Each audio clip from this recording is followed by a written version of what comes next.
All right, everyone, welcome back. Oh, you can't see anything. Doing all this stuff for no reason. Okay, should be able to see now. Maybe. HDMI 2. There we go. All right, excellent. So, we are going to be finishing up chapter 6 today and starting chapter 7. I have already changed the midterm. So, we do have a midterm exam.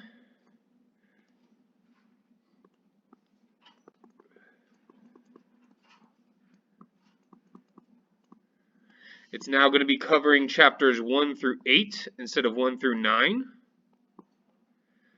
This will open up tomorrow.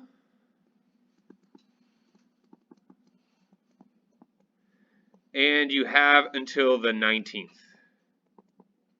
which is Monday. So we're going to cover chapter 6, chapter 7. We'll start chapter 7 today. We'll finish it on Friday.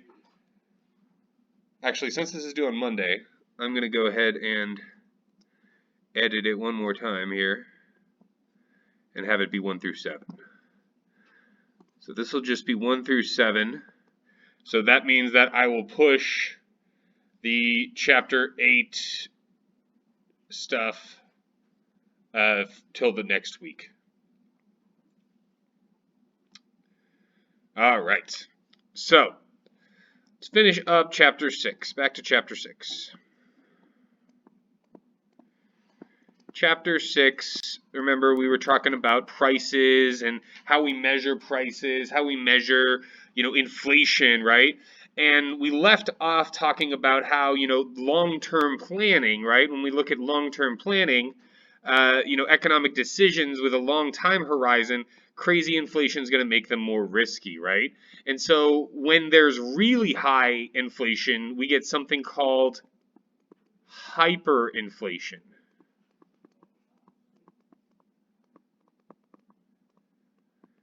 Hyperinflation. This is extremely high rates of inflation.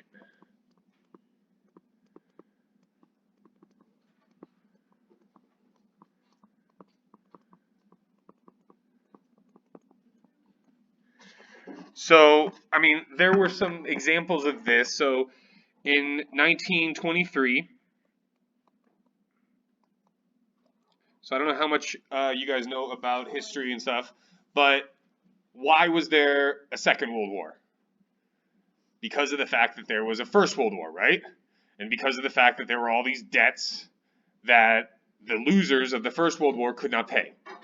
And essentially it was this really weird kind of telephone game of us pressuring the United Kingdom for the money that we loaned them, and the United Kingdom then pressuring Germany for the money that Germany owed the United Kingdom as part of the war concessions, right? So in 1923, what did Germany try to do in order to get out of this crazy debt? They just printed extra money. So they because think about, and this is one of the craziest things in economics, right? It doesn't cost $100 to print a $100 bill. But the government gets to spend $100 and get $100 of value out of that $100 bill. So there's a healthy amount of doing that, which is why prices increase a little bit over time, right? But if you do it too much, if you just let the printing presses go crazy as a way to pay your debts, then it's just like anything else that's out there, right? If the supply is really, really large, then the price of it is going to go down, right? So since they flooded the market with their currency, there was crazy amounts of hyperinflation in Germany.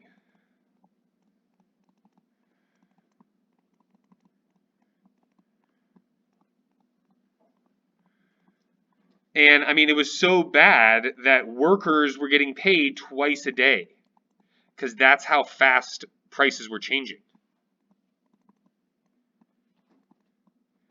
You do your first shift, you'd get paid for lunch, and then you'd run to the store and buy some bread or buy some whatever because the price of that would go up. It might double by the time you're done with your next shift. So, there was there's a really bad impact that hyperinflation has. So, there's like the anecdotal, like, well, like, obviously it's bad because there's just a lot of productivity that's lost in terms of you're paying people more and everybody's running to the store more and everybody's hoarding things and stuff like that because they're expecting prices to go up. You've also got the actual like menu costs, like you're having to print new menus or you're having to update the price of things, right? That all costs money. So there was a study done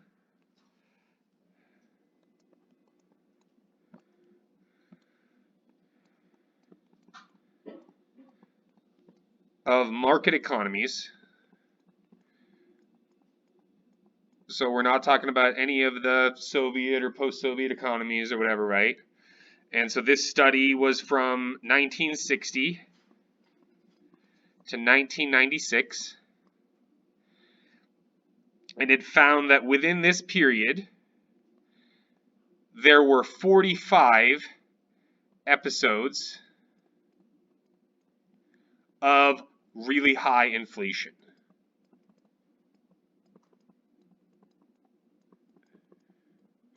And by really high inflation, we're talking about, 100% annual changes, right? So prices are doubling every year. 45 episodes in 25 of the countries. And so what did they find, right? They looked at all these different countries. They looked at the ones that had these episodes of hyperinflation. They tried to kind of, take out any of the confounding factors, and they came out with some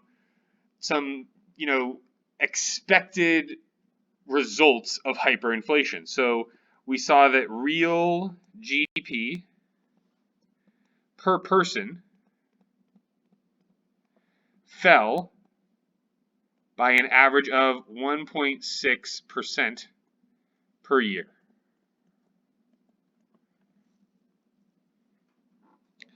We found that real consumption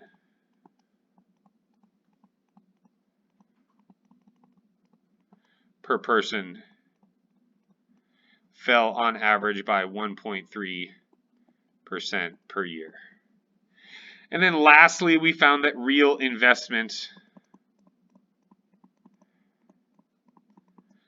per person went down by 3.3%. So it's not good, right? Hyperinflation is not good. It's not good for, the overall standard of living as we measure it, the GDP per person, right? It's not good for your typical amount of consumption, and it's not good for your economic future, your investment. So, hyperinflation is something to be avoided at all costs, really.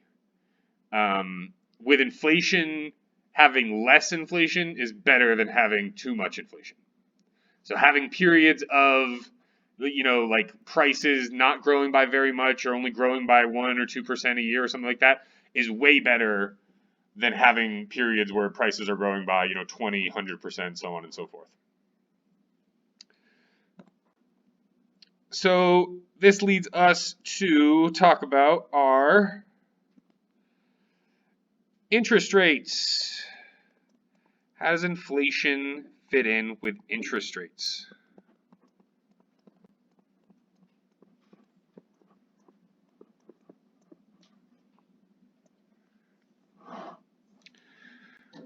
So unanticipated inflation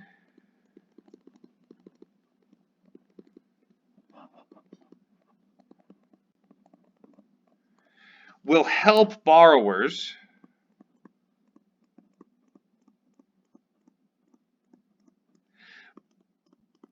but again, this is a zero-sum game, right? But hurts lenders.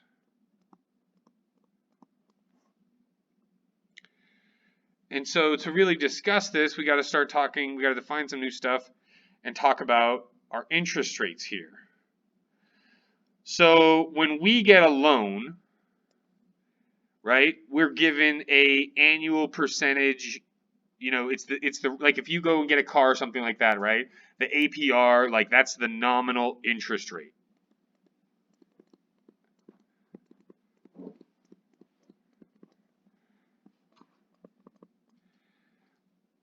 So this is, the most commonly stated rates.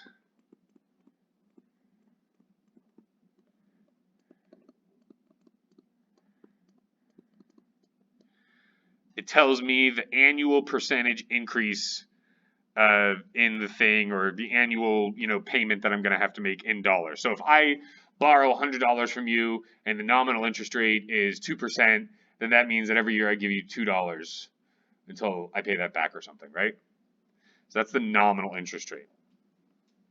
Now the real interest rate is actually way more important of a thing.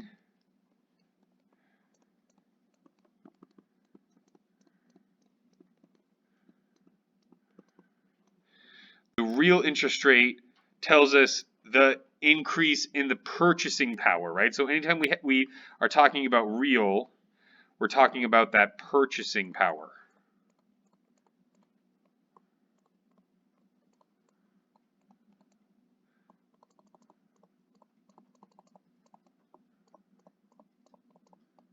So we're talking about how much that purchasing power increases. And the real interest rate, it's always expressed as R, lowercase r. And the formula for the real interest rate is going to be I, which is the nominal interest rate, which I probably should have set up here. And then it's going to be subtracting the inflation rate. So economics is annoying. There's a ton of Greek characters, but we reuse some, right? So most of the time at this level, when you guys see pi here, right, it's going to be inflation.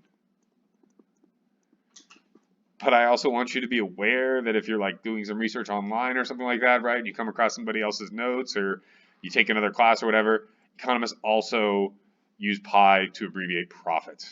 It's just really annoying. So we're not going to talk about it as profit. We're going to use pi as inflation in this class.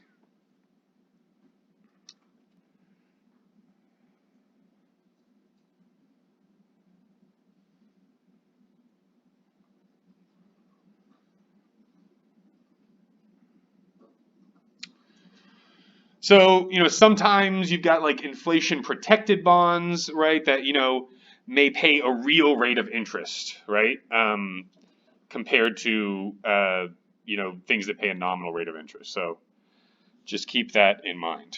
But any questions on Chapter 6, CPI, inflation, and interest rates?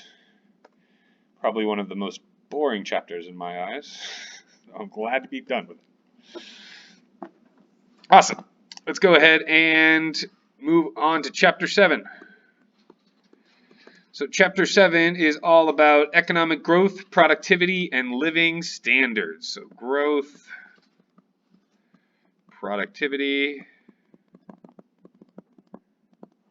and living standards. Now we already talked about some of this, but we're going to be really getting into the nitty-gritty of it now. So, I want some lines. Nope. Nope. View lines. Always do it with lines. These ones. Okay.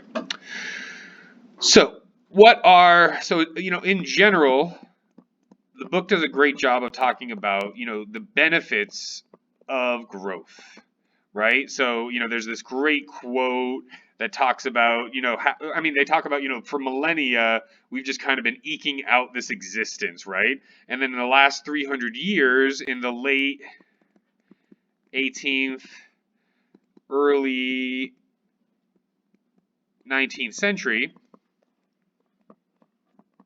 that's when we saw a shift, right? So everything was kind of very, very slowly progressing up until this point. And at this point, the life expectancy was only 40 years.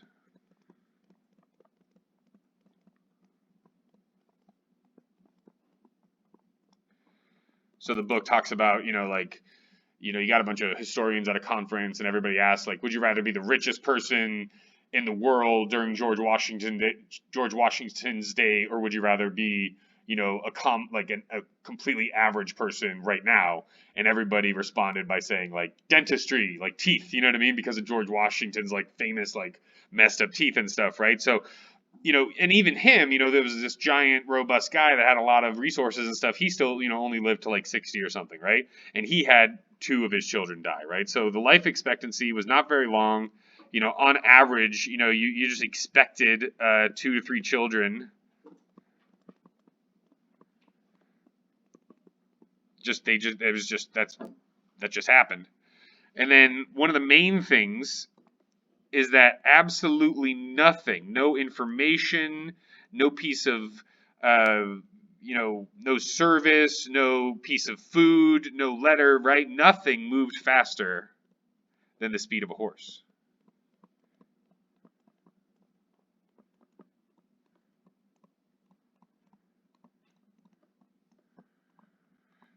It was very limiting, right?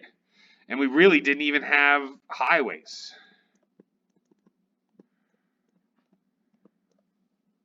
The 175-mile trip from Boston to New York took 3 days. And that was like the best road in the United States at the time. So what happened? How did we get from that era of really crappy medical care, low lifespan, nothing moving faster than a horse, to this age of, information in a blink of an eye, Concorde jets breaking the speed of sound, so on and so forth, right? Well, the pace of technological change has been accelerating.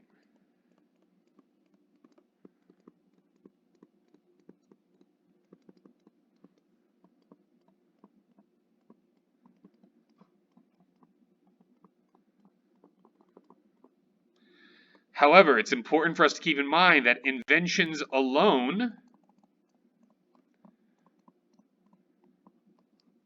are not sufficient for, creating and sustaining economic growth.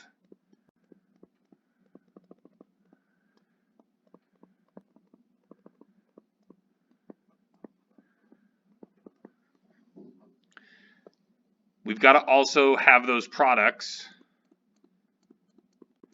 or services, right? They must be commercialized or sold.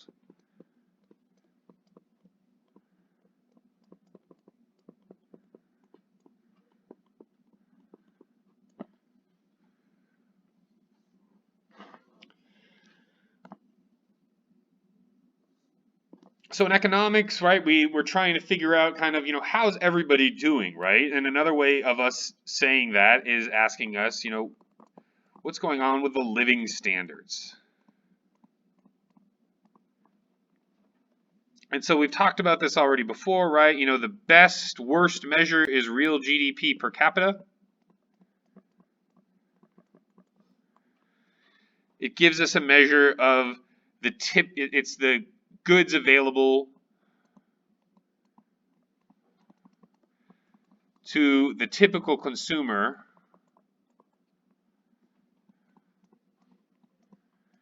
However, there's one real huge caveat here, right?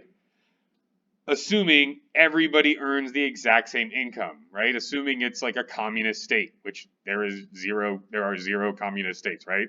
So yes, that's why I said this is the best worst indicator, right? Because it still has its flaws. It's the best of the set of crappy indicators. If that makes more sense. The best worst indicator. The best of the set of bad indicators. So it's the goods and services available to the typical consumer, but this is assuming a completely equal distribution of income, which we know is far from the truth, right?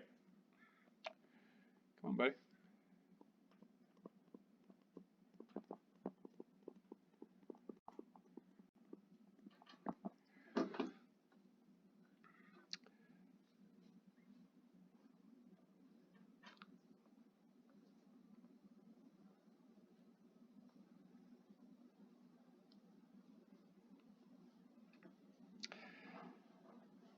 there are other measures of living standards and of economic growth and stuff that we will get into in the future. But again, we're really kind of stuck with this real GDP per capita right now.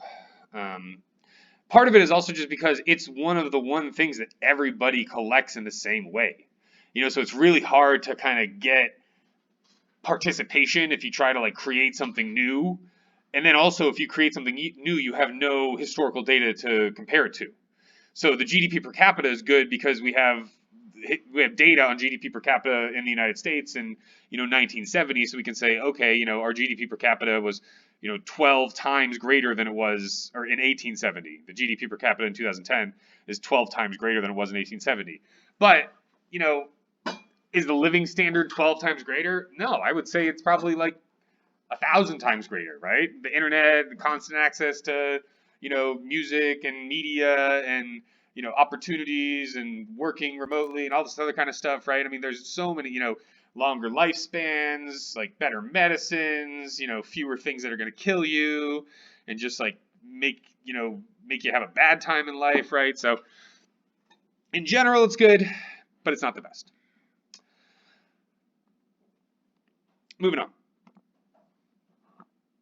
Compound interest rates.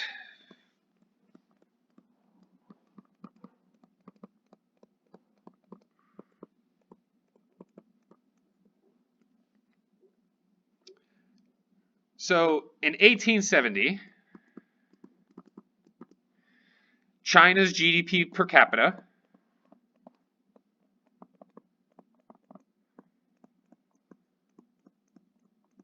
was really around that of Ghana. Ghana is a small, I believe, landlocked country in Africa that is kind of like one of our classic examples of like a really struggling developing economy. By 2010, China's output per person was more than 4 times that of Ghana.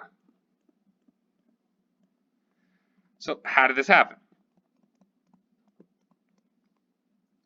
Well, Ghana grew at a rate of 1.1% on average over this period. China grew over this period on an average of 2.0.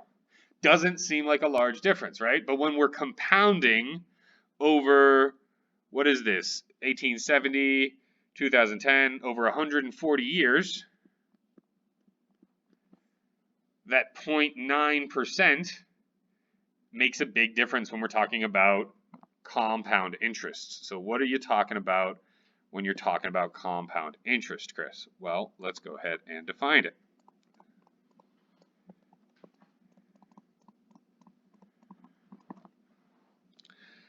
So most things in life are not simple interest, they're compound interest. So they pay interest on both the original deposit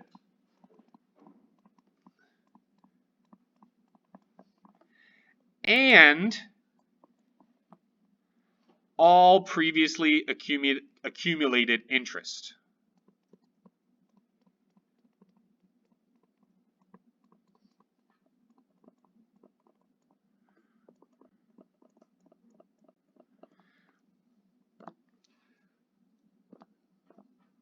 So in general, the interest that's paid in year 1 earns interest in year 2. So as an example, if we had $10 deposited at a 4% interest rate in 1815, the way that we would calculate that, so we take the original amount, we multiply it by 1 plus the interest rate to the, so this is an exponent up here, to the number of years.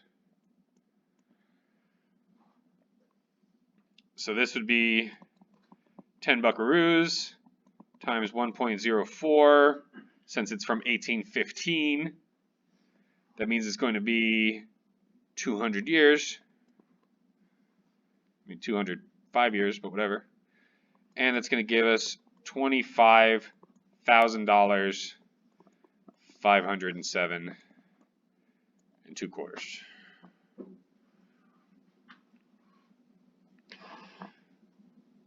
So the nature of compounding interest means that differences in interest rates, the longer a time period is, the more those differences in interest rates matter.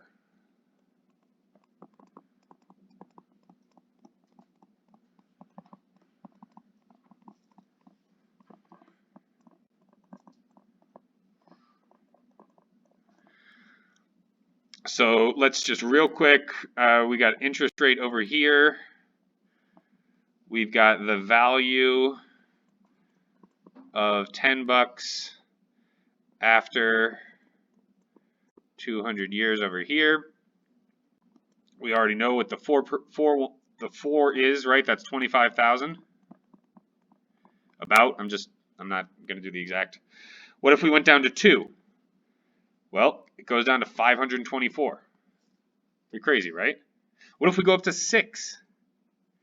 Well, then the amount goes up to 1,151,259.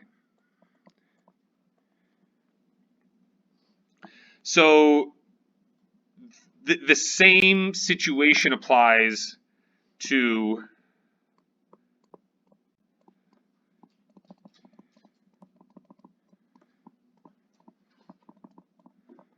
growth rates in GDP per capita.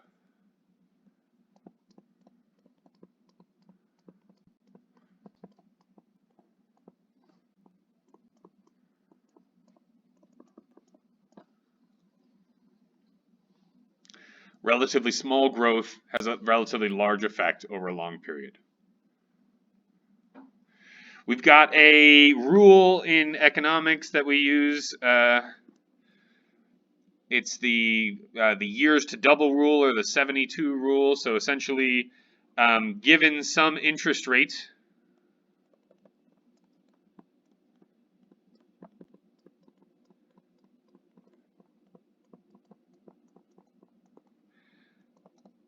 the number of years it takes the initial amount, whatever that is,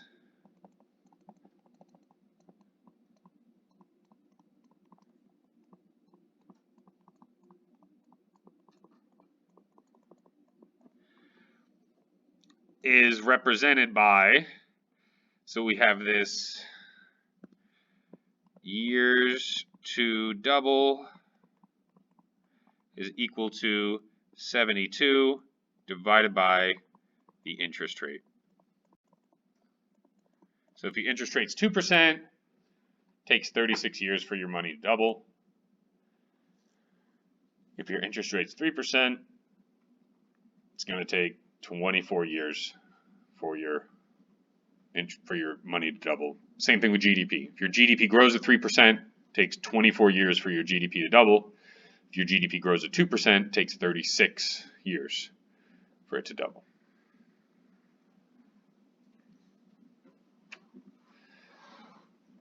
So we can break this real GDP per capita down into its various parts, which of course we're going to want to do. So the real GDP per capita notation.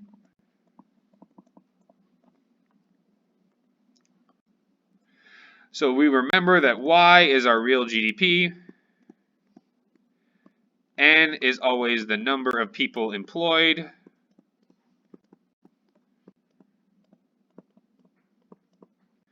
And then POP is our total working labor force population, right? Our population 16 plus. So the GDP per capita, right, is Y over pop.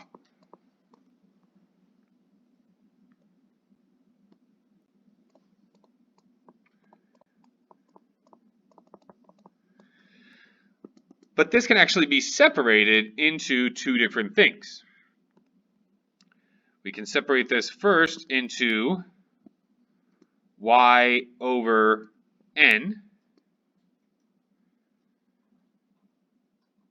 and then we multiply that by N. I should probably use a different color.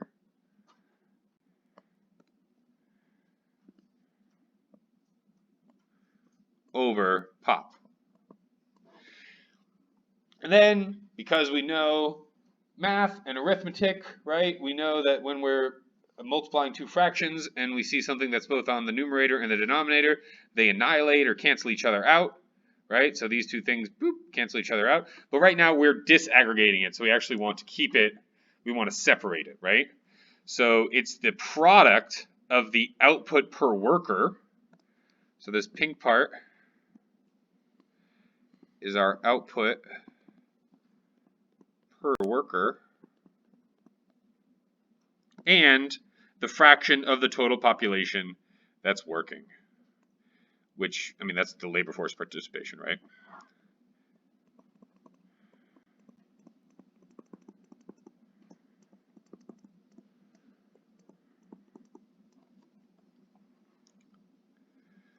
So we find that at the end of the day, you know, this consumption per worker variable, right? It depends on, one, the average worker productivity,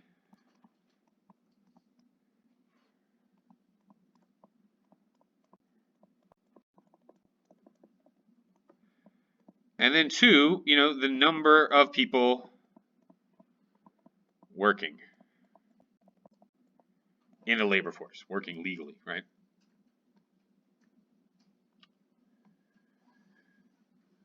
So understandably, GDP per capita increases, right? This thing on the left-hand side here is going to increase when this or this increases, right?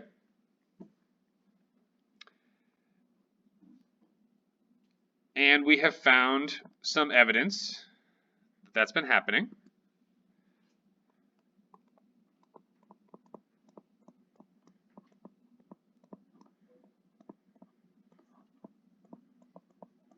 Between 1960 and 2016, the US GDP per capita increased 200%. The output per worker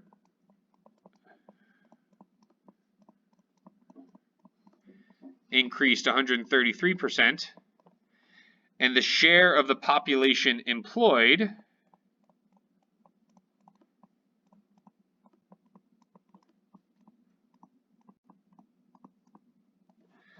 increased from, it went from 36% to 48%. So what's going on? Well, you know, part of this is there's a larger working age population. We're living longer lives. We're working longer.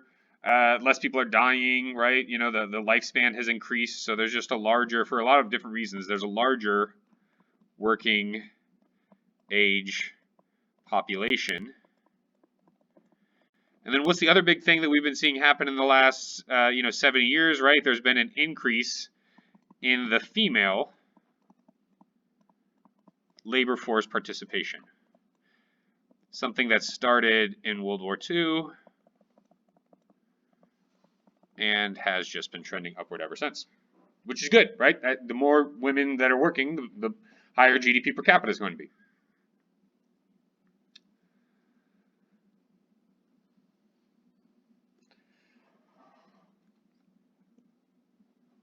So this output per worker bit, how do we juice that, right? That's really what a lot of different countries or a lot of different government officials are trying to figure out, right? How do we increase average labor productivity? So in order to figure out how to increase something, well, first we got to figure out what are the actual determinants of it.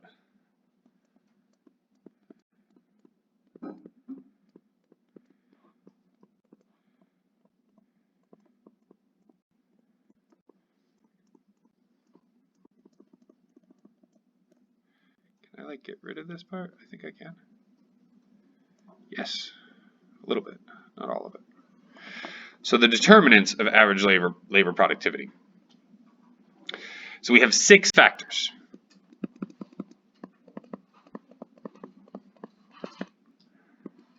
The first one is I mean, you all are sitting here right now doing it. Human capital.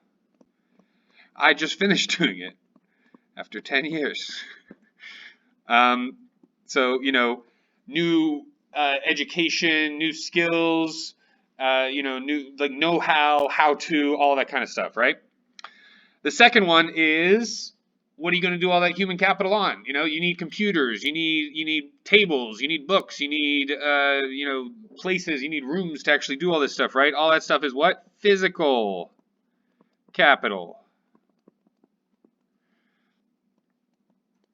Where are you going to put all this physical capital, right? We can't just float it in the air. This isn't Avatar or whatever, right? We have to have some land, and then we also will put natural resources in there. The crap that we get out of the land, right? The fracking or the whatever.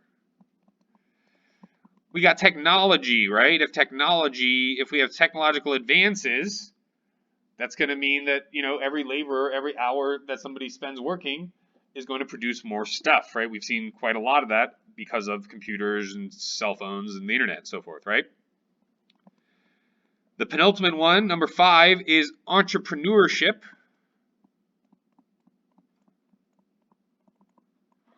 and management.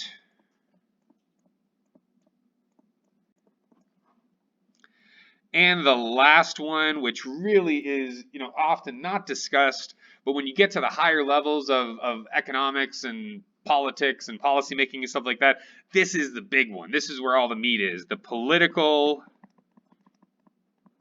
and legal environment, right? Those institutions I talked to you guys about before.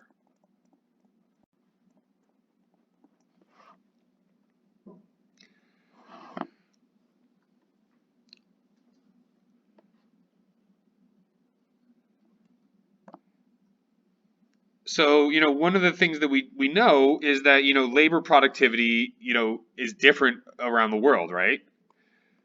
U.S. labor productivity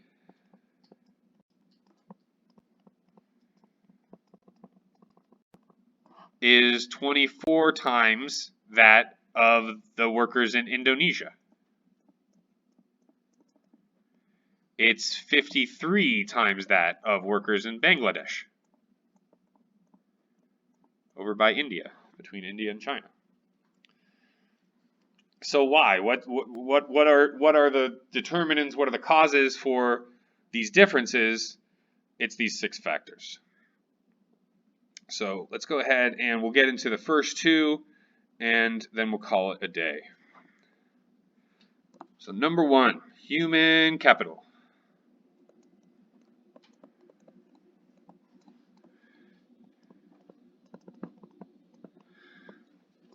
So this comprises all the talents, education, skills, and training of all your workers.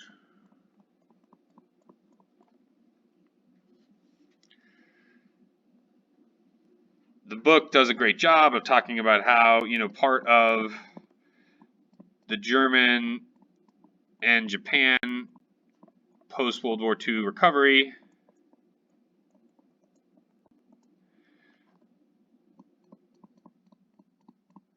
was so successful because there was an emphasis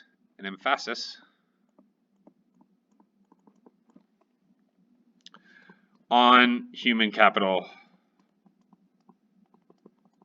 accumulation. I mean, part of it, obviously, no doubt, was because of the largesse of the United States and the Marshall Plan and stuff like that, right? But, you know, the Germans have a really long established apprenticeship program that, you know, survived through World War II. And in Japan, which was, you know, the hardest hit, right? We hit them with a nuclear bomb. We went in and we kind of like rebuilt their education system from the ground up.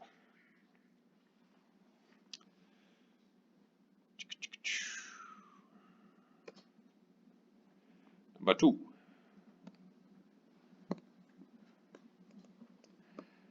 Physical capital.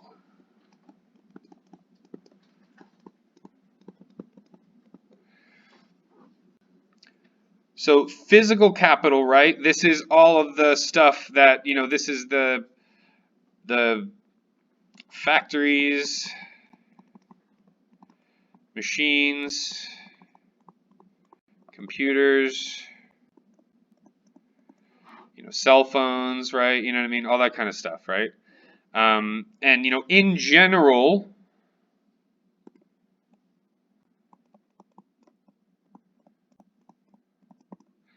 increases in physical capital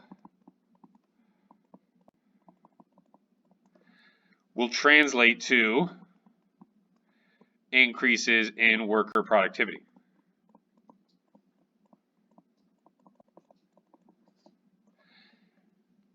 However, there's a limit to this.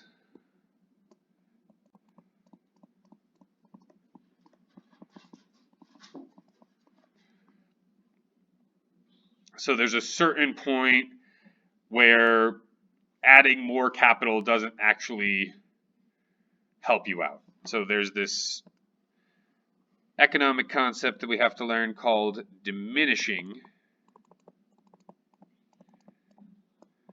returns to capital. And after we finish this, we'll be done for the day. So this occurs if one additional unit of capital, oh sorry, I'm going to use K to abbreviate capital. I think I said that before, but it's like such a habit at this point. Occurs if one additional unit of capital holding all other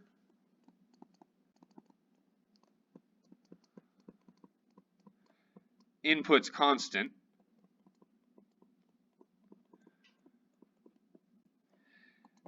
increases output by less than the previous increase in output.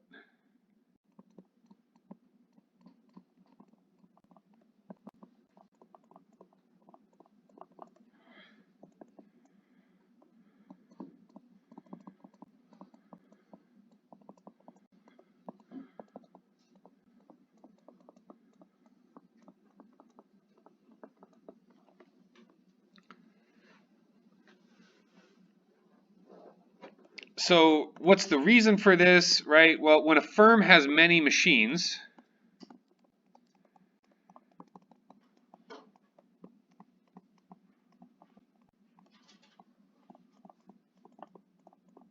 the most productive uses have already been filled.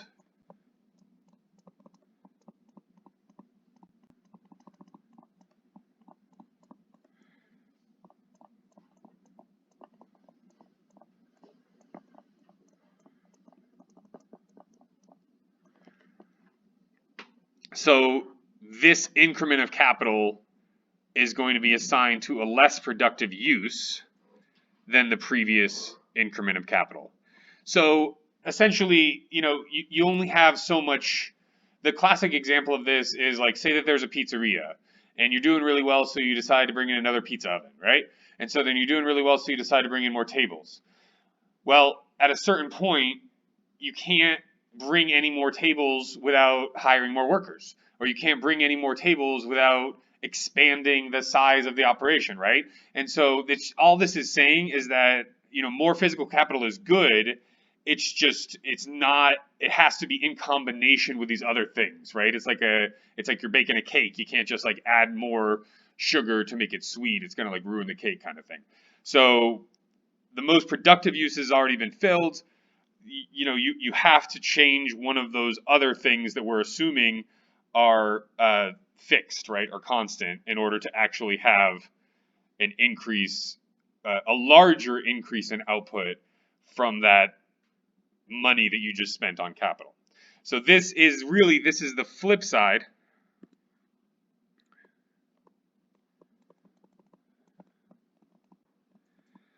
of the principle of increasing opportunity cost.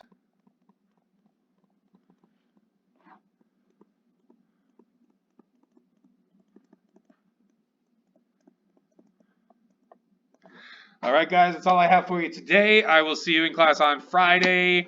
And yeah, so we only got a couple more weeks left, right? We'll have no classes on that last week because it's finals week. So yeah, really just two weeks and one more class. So if you guys have any questions or anything, come to my office hours, send me an email.